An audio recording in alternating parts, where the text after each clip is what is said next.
Oh my gosh, it just told me that I couldn't go live. You were recording too frequently. Okay, let's try this again. Okay, we're live. Sorry, that was really weird. For a minute, my StreamYard said that I couldn't go live because I have recorded too much. That was so strange. That may be Anyway. that may be a possibility with all the lives you're doing and all the feeds you've been doing out of the P. Diddy courthouse. I know. That was so alarming for a second. Oh my goodness. Well, hi everyone. It's been a minute. I'm Lauren Conlin, and with me is my very lovely and my favorite former homicide prosecutor, Jarrett Ferentino. How are you?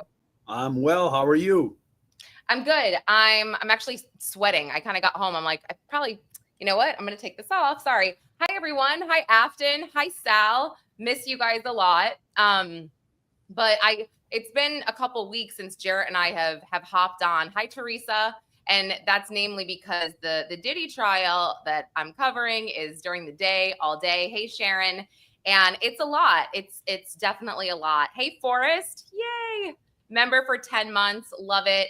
But it was important to me to get Jarrett on to explain some things that I think need to be explained, because I think that we're hearing a lot from people like, where's the government's case? Where's the RICO? Where's the sex trafficking? What's this? What's that? And I think it's important to break down these charges. That's how I feel. And I think that I have some thoughts on this, but first, Jarrett, what do you think? What do you think about, and again, remember, Jarrett's a former prosecutor, but what do you think about these RICO charges? Well, yeah. Okay, so it's an interesting deployment of the RICO charge, okay? Yeah. The theory of any RICO case, you're looking for an organization and ongoing crimes. And then you ask the question, what are the predicates? So RICO predicates are crimes that you have to commit, essentially, in furtherance of the conspiracy. So I'm of a different opinion than a lot of people are on this case. I think the organization is clear. It's Bad Boy Entertainment. It is a criminal individual, okay, P. Diddy, who has this corporation and related company around him that he uses for the regular commission of crimes. And here are the predicates as I see them. Number one, the prosecution started with the most powerful and damning piece of evidence, the video of Cassie being beat at the Continental Hotel. Why? You'd say, hey, not that this isn't a crime, isn't this just a domestic dispute between two people involved in a romantic relationship? Partially yes, partially no. It is a battery and an assault and a kidnap of her, because that beating, as brutal as it was, occurred during one of those freak offs. She clearly was not a willing participant at that time. The fact that that freak off was going on in the hotel at that time has been established by staff, the people that clean the room, all of these things. You may be wondering, like, why are we talking about this? Why is it important that they clean oil and sheets and everything up? Because part of the enterprise was he's transporting not the sex workers. He's transporting Cassie. He's transporting Jane for illicit sex. And in doing so, he's coerced them. He's beat them. He's blackmailed them with video. And he's done it in vehicle owned by Bad Boy Entertainment. That's why we are swept up in a conspiracy and a RICO charge against Diddy. Here's the other thing. Wait, can I ask you a question before? Okay, but to prove this, don't you need, I feel like the conspiracy, you need co-conspirators, right? Am I right or wrong? You do. Okay, so you need other participants in a RICO charge, okay? You could have unindicted. And a conspiracy in general, right? A conspiracy in general. Okay. But so where is that? I really just want to know, like, where is that conspiracy within, let's say, the hotel beating video, the setup of transporting the materials for Cassie to engage in this, Jane, whatever. Where is that conspiracy exactly? That conspiracy can be as simple as the drivers that worked for him driving at the behest of Diddy. Okay? They could be unindicted co-conspirators. Now, we asked this the day the indictment fell. You and I were live and we were reading it. What did I say? Nobody else is charged here because those folks, they're unindicted co-conspirators. Okay? And a conspiracy isn't very complicated. It's an agreement in furtherance of a crime. If I'm driving these individuals to freak offs, if I'm picking up sex workers and I know exactly what's going on in there, I am a co-conspirator. That's the theory behind this case. Now, the next thing is you got the Kid Cudi situation. So one predicate or two is the battery and kidnapping of Cassie at the Intercontinental. The second thing that's been highlighted is the Kid Cudi deal, where he calls up Capricorn Clark and says, I'm going to go kill this guy, okay, a felony, goes into his house, allegedly, burglarizes the home, opens the Christmas presents. His car is seen there. The car which is owned by Bad Boy, part of the conspiracy, and the RICO. Right. And the Molotov cocktail, the old English malt liquor bottle with the silk scarf that goes into the car and burns it, arson, another predicate. So again, this is not the traditional mob use of RICO, which wasn't traditional when Rudy Giuliani originally used it in the 1980s, but conspiracy. That's what's going on here. And that's what I think that's what we've been hearing is the RICO is tougher to prove here because it's not like, again, the mob situation where these guys were money laundering and it was so clear and easy to see what was going on. I think that what a lot of people are asking, and I think I saw it in the chat as well, people want to know, is KK going to testify? She is his right-hand chief of staff throughout.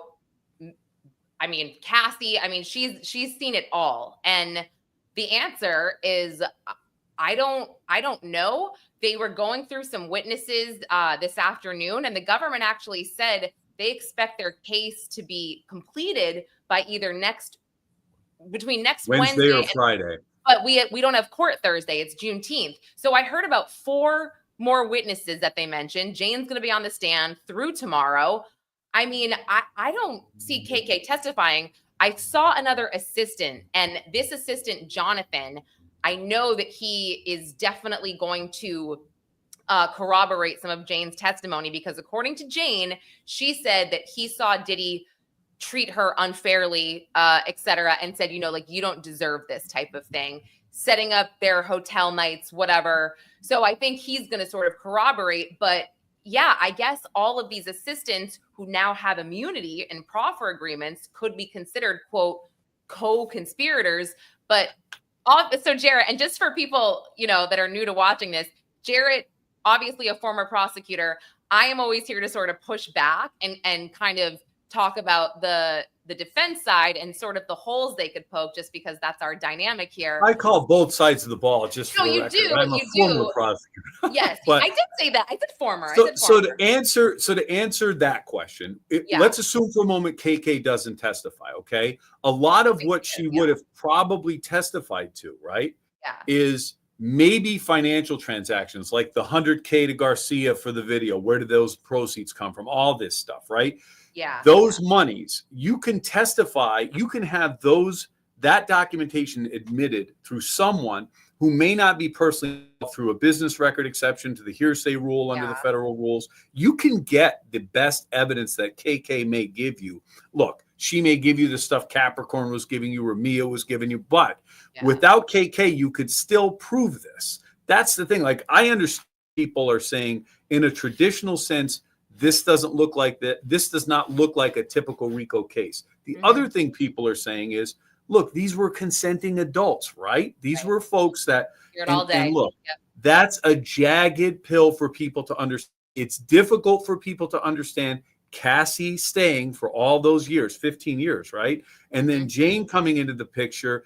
It's weird. Jane was never really a girlfriend. She just seemed to be the replacement for the freak offs for Cassie.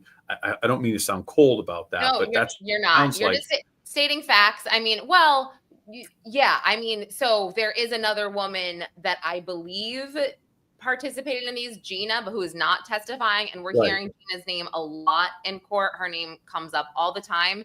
She seems to be a crazy point of contention for all of Diddy's main girlfriends. you know, because she just keeps appearing and she, I guess, causes a lot of toxicity. And it just, you know, I don't know. But I think was toxicity their biggest problem in these relationships? I mean, like, yeah, it's fun. No, seriously, right? No, I feel like you're right about that. I think that clearly it always comes down to the jury, of course. But in this case, I have felt like the jury instructions, number one, it's going to take a long time because I think some of these jurors, like just by looking at their face, I think that they are, I mean, one woman in particular really seems to side with the defense when they are cross-examining women. In particular, I noticed this one woman, did the same kind of smirk when Dawn Richard was being cross-examined, when Mia was being cross-examined, and then now Jane. So I feel like, you know, and it comes down to also the fact that these people are talking about a life that a lot of us are really not familiar with. I mean, you have Jane on the stand today who's talking about really not being happy staying at the Nobu Hotel. If you look up the prices of the Nobu Hotel, it's like 10 to 15 grand a night, you know, flying on private jets to go to Vegas for a party to see, you know, so I think it's the jurors are really going to have to understand what the charges are. But Lauren, here's what people understand.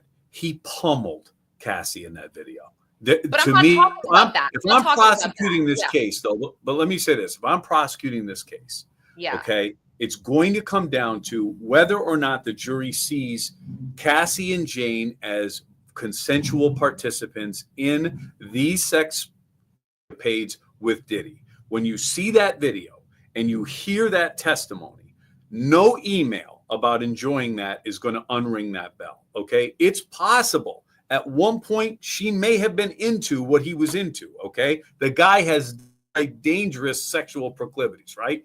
So at some point, anybody out there knows a yes to a sexual escapade is not a yes forever. It could be withdrawn. You could become a voluntary participant. I understand. Now, what may speak to a jury? These women lived in the lap of luxury. They benefited from the relationship. He was giving them monies. Okay, his problem was throw cash and gifts at everybody in his life. I get that was a problem. And jurors are people. Yeah. They may look at this and say, you know, can I feel real sorry for these folks? They stayed all this time. There's one thing I think you can't escape, though. It's the power of Diddy. He was extremely connected. He was world famous. And that creates another imbalance. We're back in the Harvey Weinstein world, the Bill Cosby world, all of that stuff. So it's okay. So let me say one thing that I thought about today, and this occurred yesterday, and I was talking to also somebody that is very close to the case on the government side, and you know, we're talking about all of this that we're hearing. And I kind of said to him, you know, I wonder what the jury's thinking, because we hear over and over how much Jane loves him, how she is placating to his fantasies about these escorts, setting things up. He offers a breakup, offers her 3 months, you know, whatever.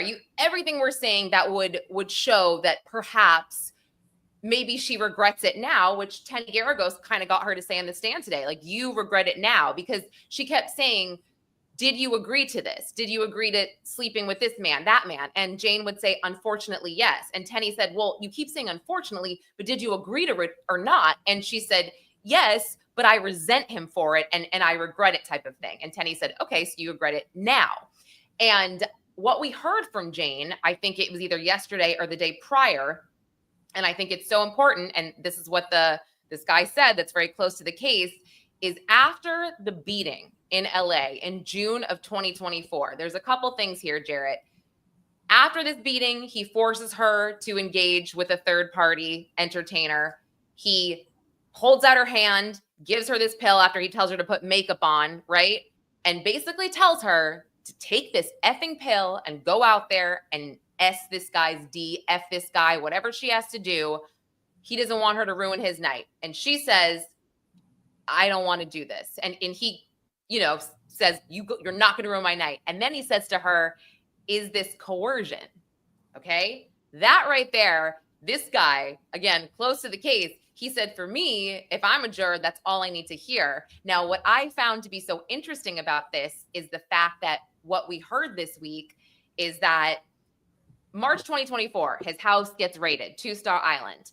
Cassie's lawsuit came out prior to that, November of 2023. So, I mean, even when he got arrested, right? He had cash, he had drugs, he had FO material. So we heard from Agnifilo himself, and this was a big sidebar objection moment about questioning about his apology video and how Jane said she wasn't happy with the apology video after the beating dropped and everything. And it was because Mark Agnifilo had him change some things and he did not mention Cassie anymore. So Agnifilo was like, that questioning is struck because it was me who told him what to do here, how to write this, how to say it, whatever. And so Agnifilo and Diddy's lawyers really had been in his head since Cassie's lawsuit, since the video dropped, since his house got raided. And yet he is still engaging in this behavior and he is even aware of it. He's saying, is this coercion? Now, if what she's saying is true, and he said that and the jury believes her, what does that mean? Does that mean everything is just tossed aside for her to say, for this one moment? Because again, just because a man grapes a woman once, but 27 times it was consensual, doesn't mean the grape didn't happen type of thing. You know what I'm saying? Could this one instance just cancel out everything else? That was so long-winded. Sorry. No, well, first of all, you make a good point. So number one, I think, why do I always say number one as if I'm counting all of it? So first thing, the fact that Agnifilo advised him of that statement is immaterial. It's still Diddy. So the fact that he said it, it's his statement. Whether or not his lawyer told him to say it or not, in my opinion, is irrelevant. The second thing I would say is, well, the judge agreed. Yes, it was he right. It was in right. Yeah. So 27 consent incidents and one non-consensual incident is enough. It's enough. I mean, that like you can. So here's the other thing. It was this environment of coercion. I had videos of you doing this. I will use them against you.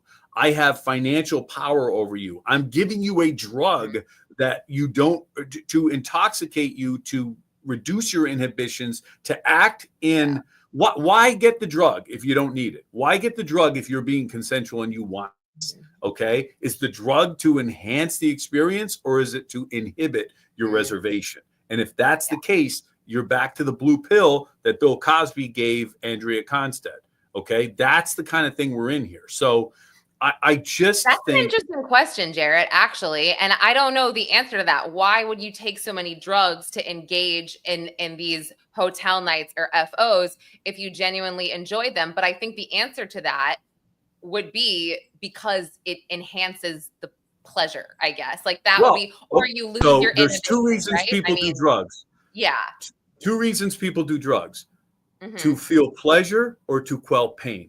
Okay. So that's the argument. If I'm the prosecution, I'm saying, no, these drugs were intoxicants administered by Diddy to reduce their inhibitions, reduce their ability to force them to essentially comply.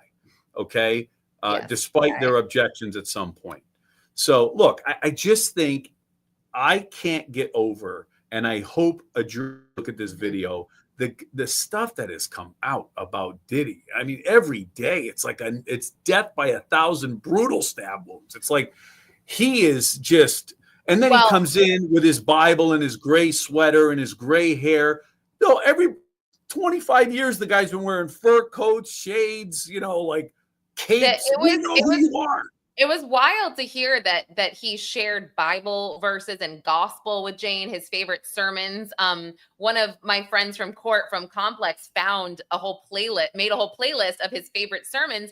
And it's so crazy because you're hearing that he was a godly man, but he was doing incredibly diabolical like, I guess it was tough, it was really tough to listen to this beating that Jane took. I cannot, as a female, I cannot imagine getting punched in the face by a man.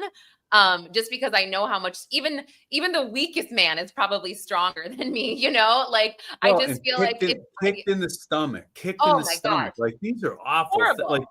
it's And just then the cycle. he has favorite sermons. You're like, wait, are you listening to the Well, sermons? because no I mean, no what, criminal like, has ever hid behind God, right? But oh no, here's the other never. thing. I had a defendant carry a Bible in and out. He was accused of the attempted murder of 5 police officers in an active shooting, carried a Bible in every day. He was convicted. He showed up a month later for sentencing with a tattoo of the names of all of the officers he attempted to kill on tombstones on his arm. Oh So he wasn't carrying the Bible anymore. Oh my gosh. Well, no, I mean, yeah, and that is a thing, of course, but yeah, I think my big question here is Hermit Sal, I agree with you, but that insecurity is pain. That's why they're diminishing their pain security. I agree. Right. And let's say this. Diddy definitely blackmailed Cassie with the videos, but I have not heard about him blackmailing Jane with the videos, because what we've actually heard from Jane is that they watched them together. They even had a name for watching these videos, and it was called Movie Night. So what it seems like, and also Diddy didn't put his hands on Jane for about 3.5 years. And I wonder if, because he said he I don't know. It's weird. Like, how was he able to stop when he beat Cassie so viciously? He meets another woman, and then he doesn't end up putting his hands on her until 3.5 years later, a month after he makes a video saying he's going to be a better man. But I digress. My question was here, the jurors will hear the instructions of what, let's say, constitutes sex trafficking, the force, fraud, coercion, right? And I can say that they will connect the dots with the force, fraud, and coercion between Cassie and Jane. But what are the odds of 12 jurors being unanimous on the fact that these women were essentially commercially sex trafficked, right? I mean, I think that's going to be very tough. And I think it's going to be this pivotal moment, I think, in society here, where it's like, hey guys, sex trafficking is not getting picked up at a truck stop, kidnapped by this big scary man and him forcing you to sleep with all these men. I guess it could be flying on a private jet, getting 15 grand deposited in your account for your birthday dinner and your friends and family, so I just feel like this is going to be just a moment where it's like, hey, men out there, you better be careful. And the word coercion, when does that kind of step into like First Amendment stuff? Are religious organizations going to be accused of coercion, right? I mean, don't eat pork. I am just wondering how it's going to work moving forward. And again, this is me just trying to understand both sides of this, because I do feel like it's a complicated case. Well, there's no doubt it's complicated. And I do think that this is going to have a chilling effect on certain conduct. And I do think those questions and how it's going to apply cases down the road are important. And it's always a case like this. But, and your question of, do you think 12 jurors, as a lawyer, you say if they follow the law, he's guilty. He's guilty because the square pegs fit in the square holes for the elements of the crime. Like that I see it. If they allow for their humanity, which of course they will, and their common sense and everything else to factor into it, and they start thinking about the bigger picture, they may have reservation. And that's where you start and say, look, in no world is it acceptable that a guy beats the shit out of a woman, okay, when she says no, forces her to have sex for 18 hours straight, and tries to pay off people to cover that beating up, okay, by paying Garcia for the video. In no world is this not an ongoing organization, and does it not constitute sex trafficking. The transportation, I think, is a no-brainer. That one is 10 years. You get 10 years apiece on the two of those. Well, and they added those charges last minute, the government. And I get why, because like you said, that is the easiest charge to convict on. And also, right before the trial started, the defense filed a motion to drop those charges. And, they had said it was, I think they kind of said it was like a racial thing almost. And at the time, I did think that was ridiculous. But after giving it some thought, I was talking to my husband about it, and I was like, how many men, like wealthy men, will fly their whoever they use, maybe outside of their marriage, if they pay or if they don't.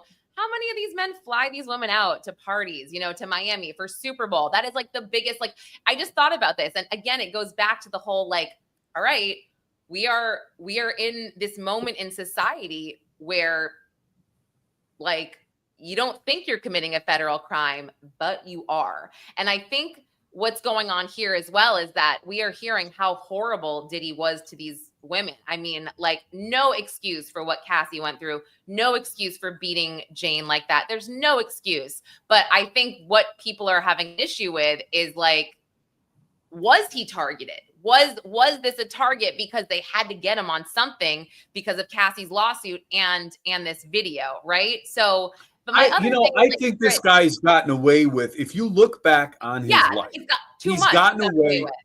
So to say he was, for people out there that are saying Diddy was targeted, oftentimes a civil lawsuit is what kickstarts these, okay?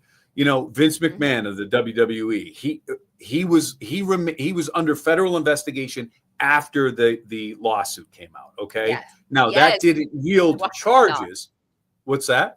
I watched that doc. Yes, that's right. Right. Yeah. So it didn't yield charges, but the FBI cannot ignore a situation that's thrown in their face, okay? Mm-hmm. That video kicked off this inquiry. I don't understand how people like Diddy can go on for decades and decades. I do.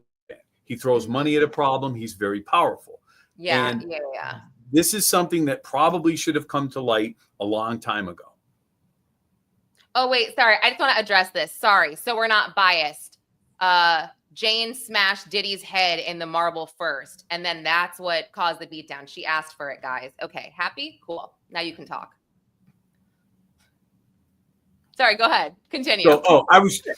So he's saying Jane. Yeah.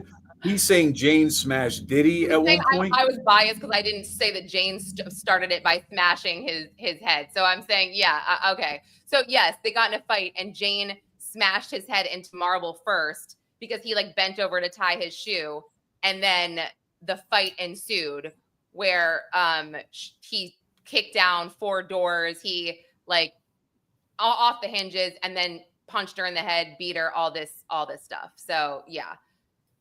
So she asked for it. That information came out. The jury's going to have that information. Yeah, the jury has that information. Yes, but apparently it's okay to beat on a woman if she starts it first, Jarrett. So yeah. Well, when you're kicking door, look, think about this. She locked herself in the bedroom, then she locked herself in the bathroom. Mm-hmm. Yeah, and what happens, again, nobody's saying Jane or Kathy are Lily White in this. No, they're not on trial. They're not accused of very serious sex trafficking charges. Right. Now, all of the passion people feel about this, I get it. This is what the defense wants. They basically want, their position is these were consensual adults that voluntarily were part of these relationships. And I just go back to, you cannot watch that tape of Cassie in that hallway and say that was consensual. She willingly went to that hotel room. You can't. And you cannot unring that bell. Will 12 people get it? I don't know. Looking at it the way I've done a lot of jury trials. Okay. Mm-hmm. It's hard to unring a video like that. Mm-hmm. Yeah, no, exactly. And it just goes back to, like, I cannot imagine, let's say shoving a man because I'm upset, and then, or whatever, and then having like a 3-hour beat down session. And then, you know what I mean? Like, I would stand no chance against a man. There's, you know what I mean? Like, and somebody had asked, by the way, why isn't he charged with domestic violence? Well, for Cassie, the statute of limitations is up, and the LAPD made a statement after that video came out, like, look, we can't do anything about this. And that was sort of another reason that I kind of thought, well, all right, the feds are figuring something out here, because, they had to do something, I think, at this point, which is my point about, like, when does it become a again, they're targeting him because they believe he's gotten away with so much for so long. So they throw these extra charges at the end to ensure that he gets some kind of jail time, right? So I think, I don't know. Well, that happens too, though. Once you're getting ready for a case, they may have contemplated charges. And if those charges are within the indictment and the information that's already been put forward, it's not prejudicial to the defendant. You would say, Judge, we've already alleged this conduct. All we're doing is adding this particular crime. So, I mean, it's in state court amending the information to include different charges. So, yeah. What is that? What did Rosie? Sorry, What is that? like, You may not cause. You don't fight men. It's funny. You're right. There might be some women who throw down for a long time. You're absolutely right. I just feel like it will be tough, I think, and you know, Jane said on the stand, they made it very clear she is a lot smaller than him, and her only fight here was to either run or kind of throw stuff at him. But I like this. Everyone needs to just keep their hands to themselves, period. And I like this too. There is no excuse to beat on a woman. I like that as well. Well, and Diddy's no slouch. I mean, he's a tough guy. He's not, the guy's fit. He's been around. He's got access to guns. I mean, all I could tell you is, go ahead. All I could tell you is these facts, okay? The stuff that has come out every single day are so bad for him. That's the thing. Like, you got to weigh that against this consent and the fact that Cassie or Jane may have loved this lifestyle. That's maybe the balancing that gets done here. But I think at the end of the day, you come down and say, look, Diddy was the worst actor here. Okay. His behavior was criminal. His behavior was violent. His behavior was ongoing. And that's how he ends up. My prediction, he's convicted. Well, I was thinking about this too.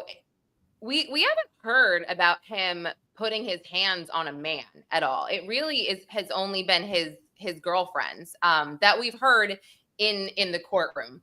So I also found that to be kind of interesting as well. Like, we're not hearing that he's some, like, I don't know, this big tough guy that is, all we heard about was the instance where he put 3 guns on his lap and went to go chase Suge, or, went to Kid Cudi's house allegedly with the gun, per Capricorn Clark, if one believes her testimony. So yeah. And, just to throw something in there, I think that the defense has done a good job of layering in that doubt where, there was a police report about this night, but there was no mention of kidnapping and there was no mention of a gun. So what will the jury do with that? You know what I mean? And I actually thought Capricorn was one of the better witnesses, I guess. However, it was very clear that she really did have some emotional issues, the way she would kind of talk about the death of her parents on the stand, her son having issues. And I think, and Jared, correct me if I'm wrong, but when a witness starts to kind of do that, where you're like, all right, we're not really here for your personal stuff, does that sort of undermine anything they're saying? I'm just curious. It goes to whether or not there's someone who's it may affect their credibility. If they're highly emotional, it may suggest they're amenable to pressure from the prosecution or the defense. But the reality is, whatever they're saying has to be relevant. You got to keep them on the page, because you don't want her moved by Capricorn's personal problems. Therefore, we like her and we feel sorry for her. We're going to believe what she's saying. That's a sideshow that shouldn't be gotten into. Right. And I just want to clarify what I just said was, we have not heard of him putting his hands on any men in the courtroom. I'm not talking about. But there are civil lawsuits from men that allege he's raped them, correct? I mean, so raped them. So none of that has come up in the courtroom for this trial. And actually, but that doesn't mean that's not in the mind of Kat or Jane, or know what he's capable of. That's all I'm saying, that he's a formidable guy. That's my point. Like, he's not somebody to trifle with, and he's got bodyguards 6 to 8 people deep rolling with him all the time. So again, he's a formidable, well-known, powerful guy. He's made his money by writing, recording about this kind of stuff. That's his reputation. I mean, that's, and that, again, live by the sword, die by the sword. If that is how that's the image you project to the world, bad boy entertainment, okay? Yeah. He lives in that world, okay? But at the same time, Diddy lived in another world. He lived in a world where he was viewed as this mainstream entertainer and accepted in broad circles. I mean, so look, this guy, he fell from grace so far, and every day is he plummets even further. Well, I feel like deliberations are going to be brutal. I really do, because at this point, I really think that it could go either way. And I've said this, I think there could be this generational divide within the jury, because the age differences are pretty drastic. I mean, there are only 3 jurors under 40. And there's a lot of jurors in their, in their 60s, and I believe maybe one in their 70s. But I just feel like, again, going to what you said, even if, let's say, they do say, okay, well, this makes sense for trafficking, this makes sense for RICO, but they've heard the big picture with all the doubt, with all the text messages of consent, with all of the, you know what I mean? So I feel like it could go either way. And it's so you got to refocus, okay? Yeah. Here's how you refocus. In closing, you play that video and you very simply say this. Right. Okay. Quietly, you look at that jury and you say, if that looks like consent to you, then that man should walk out of this courtroom a free man. Ooh. If that looks like coercion, violence, pressure, assault, and kidnapping, he's guilty. And he's guilty of running an organization in furtherance of that crime, period. That's it. That's what I would do. And this is so interesting. This chat, there's like such a divide. There's some people that are so staunchly Diddy is innocent, and there are so many people that are like, he is so guilty. And that's what I'm saying, where it's like this could go either way. Well, like what Smoke just said, these women wanted the lifestyle and the money. Okay. That's true. Yeah. Okay, that's true. But that doesn't mean the case is closed, because it doesn't mean he can do what he did as a result of that. It makes the case tougher. It makes their motivation a little different, okay? There may be more to the story, but it doesn't mean case closed. It means case closer, but not closed. I know. Wait, and this one, I think he is only one part of a bigger picture in Hollywood. And I also think he's made someone so mad they took him down. This could be a hung jury, Lauren. Yeah, that's why I'm saying I think it could be a hung jury, because everybody is so divided on this. And also, I want to point this out too. In the courtroom every day, everybody wants to go to Diddy's parties, right? Every celebrity wants to go to the white party. They all want to hang out with Diddy. No one in the courtroom. He's got one friend in the courtroom, very good friend of his. Charlucci's in there every day. His sons are in there. He seems like he's got maybe some family members. I don't know exactly who they are, but nope, not. I mean, it was the same way with Bill. I was at the Cosby trial. It was the same thing. He had his family with him. And Cosby was a little different, but it was actually like, again, that fall from grace. This is someone who always had an entourage, always was just bigger than life in his presence and his attendance at everything. And now all he has left is his family there supporting. Yeah. No, it's crazy. I noticed that though. I'm like, everybody seems to have disappeared on him at this point. And you know what I'll say also is just observations in the courtroom. He is heavily involved in his defense. I mean, his lawyers almost sometimes like look at him. I don't want to say for approval, but they do look at him a lot. And even today, he's trying to get Tenny's attention because another lawyer wants, like, he's involved. He's trying. Well, he's a producer. He's a captain of industry. The guy is extremely wealthy, extremely successful. He's no dummy. Like, that's the thing. And he's powerful, intelligent. That's the two. Those are his weapons too. Those are the two things he used to manipulate. So it's no surprise to me he's directing his attorneys. I mean, because he knows his case, he knows the witnesses, he knows the facts, and he knows how he wants them to be seen. So there's no surprise to me. And you can tell, like, it definitely drives him crazy to not be like in charge, I guess. Like you can totally tell, because again, he really wants to be a part of this case. There have been, just issues about them wanting more time with him, and the judge has been pretty fair about that and saying, I'm working on it. However, just know that you have gotten more time than a lot of other people have with their lawyers. So, just kind of throwing that out there. And overall, I just a side note, I think the judge has been very fair when it comes to a lot of these rulings and a lot of what he allows in. If people, because I've heard people say, oh, he hates the defense. Well, he just ruled that the government couldn't recall Dr. Don Hughes after Jane. And think about how powerful that would be. After Jane testifies, Dr. Hughes gets up. I'm not saying I think she's the best witness because of Depp Heard, but she testifies about, why trauma survivors go back, etc. The judge was like, no, I'm not doing that. It'll prejudice the defense if I call back a witness, and because why is she more important than other witnesses? So I think overall, yeah, he's doing a good job. And well, his background, the judge is young. He's younger than me, which makes him young. And he was Judge Ginsburg's, Ruth Bader Ginsburg's clerk back in 2006. Oh, yeah. He's a Columbia. Yeah, bright. He's the first Asian judge, I believe, in the Southern District.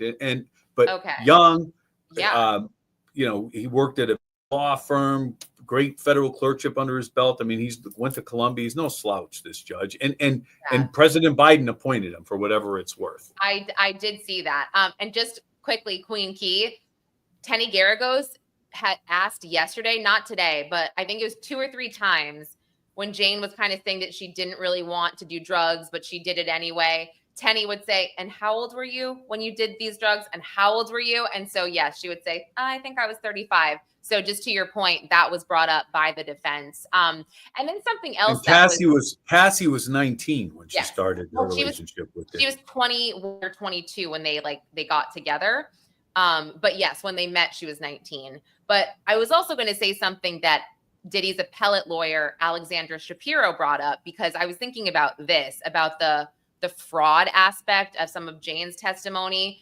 And I guess like some of the fraud, if I'm going to get technical, was that he promised that after a hotel night or freak off, he would take her to this island off the coast of Miami, but he took young Miami instead, and he didn't take. Oh, Turks and Caicos. Well, no, it was in Miami, and it was this like it was a different island, like a special. Oh, whatever. And I don't know anything about, but yeah, I know that on her birthday or something. Yeah, so like she brought this up, and I was like, okay, I guess that could go to fraud. And I was kind of thinking, like, is that a good case for fraud? But then Shapiro said, I think it was yesterday morning, she was like, also, Your Honor, we're going to be filing a motion here. Promised quality time is not a federal crime. That's what she said. I was like, see, this is what I'm like, oh my goodness, this is getting very interesting. So, yeah. I just for whatever it's worth, I just say refocus. The defense is doing a good job of bringing all that stuff out there. Just the conversation we're having here with our viewers, it's effective. But if you're in there, and you got as a prosecutor, you got to refocus it, and stand by the basis of your claim, which is violence, coercion, and these sexual acts as a result. That's the key. Yeah. And like I said, I'm just here trying to understand both sides of the case. That's why I feel like I'm learning a lot. And I'm so anxious for the instructions and for deliberations. I have no idea what to expect. Truly, no idea. Again, especially because of this chat, everybody is so staunchly has these staunchly opposing views that I'm like, man, and they are very sure of them. And it's like, I don't have that. I want to finish the case. I know how I feel so far, that for once, I'm not really sharing my true opinions, because I don't have strong ones right now. I'm taking it all in and listening. I guess my strong opinion is that I feel horrible for what these women went through in turn, like Cassie. I feel horrible for Cassie. I can't get her out of my head. And that is just one thing that I'm like, oh my gosh. And by the way, we didn't bring up the forced labor thing. I don't know, because that's part of RICO as well, is it not? Or Force, yeah, well, it's an aspect of the charge, yes. So, Okay, and yeah. I don't know where all that falls in. I think all of it comes to this. The force aspect is compulsion, coercion, all the power that he had. So, yeah, forced labor is the labor of the sex act. I don't know. I don't know. But the theory on that particular issue was never really clear to me. But I'm not watching it. I'm not in there. I thought the forced labor was the assistant speaking on working a bajillion hours a week, not getting overtime. Thanks, Afton. Good to see you. That's what I was thinking, but I'm not sure. Yeah, I don't know. I'm not 100% on that. So yeah, that's why I was like, oh, the forced labor, because I thought the chef was going to testify, but we actually don't know yet. The government might exclude some of their witnesses. I think somebody just asked about how long the case will go on for. Yes, so they said it'll be done by the 4th of July. Yes, but we did hear that the government's case could finish by next Wednesday or Friday. And the defense said, we're not sure how long our case will necessarily go on for because we need the government to let us know which witnesses they're going to exclude, after the 4 next witnesses testify, and then they can make this decision. But I thought the chef was going to have a pretty powerful testimony, Jordana Atkinson, because we've heard her name mentioned a lot. But I haven't heard anything yet, so I'm not sure about that. Well, and again, to further muddy the waters here, remember, we have all this doubt so far, and Diddy hasn't even started this case. And that's very true. We haven't heard the defense's case. Who knows? I'm just listening. Who knows? Like I said, I believe I've seen this play out. I've seen, I'm in my heart, I believe he's guilty. And I believe that the prosecution has met its burden. If I was able to predict what every federal jury was able to do, I'd be sitting on a beach, not in a law office at this point. So I think everybody's concerns are pretty valid. Yeah, no, totally. And like I said, I hear everybody's opinions. I totally hear all of them. But you made a good point. We actually haven't even heard the defense's case in chief yet. That's crazy. We haven't heard what they're going to remember. They decide who they call. They decide what they admit at that point. They're in the driver's seat, and and so if the case ends on the 20th, they're talking about going till the 4th of July, or getting the case in by the 4th of July. So you're talking a week's worth at least of, or maybe more, of defense witnesses. Yeah, and transplant, I totally agree. I feel bad for this jury. They are. I mean, this is so funny. One of the jurors, actually, when they heard that we were ending early yesterday, one of the jurors goes, "Yay!" It's always moments of levity there. Can we get a breakdown by the prosecutor? What's been charged and how each we did go over that at the beginning. If you want to go, when this is up, we went through all of the charges at the very top of the stream, and Jarrett goes through each of them in detail and why he believes that they have been met. So, and just for the record, Jarrett believes that all of them have already been met thus far. And just for it's the counts of racketeering, sexual transportation for sex, and sex trafficking. So those are the charges, and we did discuss them in detail at the beginning. And speaking of jurors, not to throw a curveball here, but Arthur Aidala has some jury issues at the Harvey Weinstein case today, huh? And in the past 2 days. Yeah, so that, I guess one of the so Harvey was found guilty for for Miriam Haley. They are right now hung on Jessica, or not hung, they don't have a decision on Jessica, and they are not guilty on Kaya Sokolow. And I think what's happening right now is that they want to cut some kind of deal because the judge, I think, will have some appellate issues on his hands. This one juror has said, I am scared for my life. He has to be walked in with court officers because he's getting a lot of shit from the other jurors. And basically, I think they might, I don't know. I think they're going to work towards a plea for Jessica Mann. And hopefully the judge will, or not hopefully, but for the defense, he would grant some leniency on Harvey's sentence or whatever if they take this deal. That's the goal, I think. So the major appellate issue, though, I think, is a juror has indicated to the court that they were considering things that weren't before them about Harvey. That's the big thing. That's huge issue. Yeah. So, right.